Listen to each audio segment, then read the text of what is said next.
situação que se vive presentemente no património e nos museus é verdadeiramente um recuo de décadas, de muitas décadas. De décadas que, em alguns aspectos, para o pós-25 de Abril e, em alguns outros, até mesmo para o pré-25 de Abril.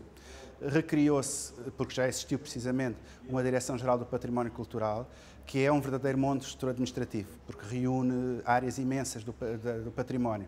Essa experiência fez-se no passado, viu que não resultava, por causa precisamente do caráter de monstro administrativo.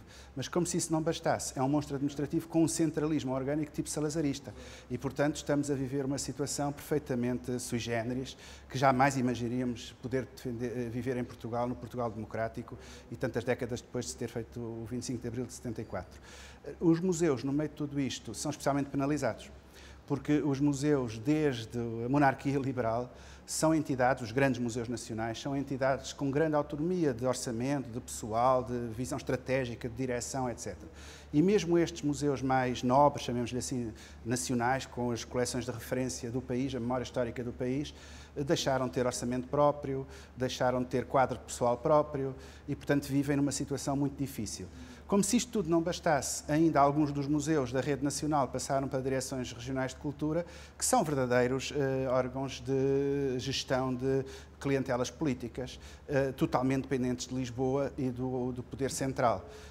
E nos museus, alguns dos museus, tanto os que permanecem no organismo central, que é a Direção-Geral do Património Cultural, como os que passaram para as direções regionais de cultura, contrariamente àquilo que nos foram sempre garantindo, inclusivamente acusando pessoas como e entidades como o ICOM Portugal de má-fé, quando advertíamos e quando, digamos, expressávamos antecipadamente a nossa oposição a qualquer evolução em que pudesse deixar de existir um diretor por museu, alguém que dê, tecnicamente credenciado e que dê a cara em cada museu, pois isso está a acontecer.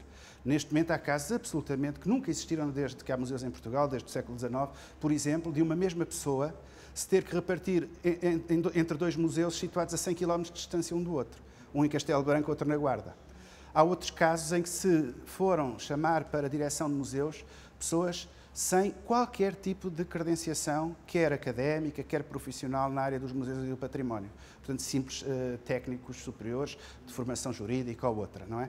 E, portanto, a situação é de um recuo orgânico absolutamente catastrófico e de uma falta de consideração pelos perfis técnicos e pelo saber técnico das pessoas. E, nesse aspecto, é pior do que no Estado Novo, onde, apesar de tudo, havia alguma consideração pelo perfil técnico das pessoas.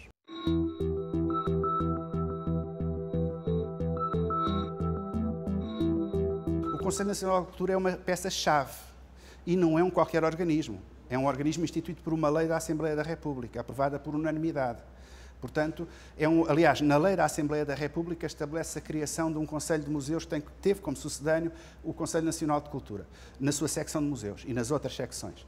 Portanto, não é qualquer governo que pode, a seu belo prazer, deixar de consultar ou fazer veto de bolso relativamente a um órgão que é um órgão de dignidade paraconstitucional, numa lei de enquadramento, numa lei quadro votada na Assembleia da República. Era fundamental ouvi-lo.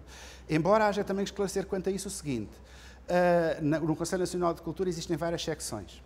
Algumas, como a de museus, de espírito muito democrático, onde de facto existe representação da sociedade civil, onde praticamente quase metade dos participantes são representantes de organismos independentes, de vários, desde a Igreja, às associações de profissionais, etc. Enquanto que a secção de património arquitetónico e arqueológico é amplamente dominada por gente da Casa, por nomeados pelo poder político central. E também para ouvir pessoas da Casa nomeadas pelo próprio poder político não vale a pena haver órgãos de consulta. Portanto, o Conselho Nacional de Cultura deve evidentemente permanecer. Não é uma questão de vontade, é uma questão de obrigação legal e deve ser reforçada a sua democraticidade nas secções que ainda não são.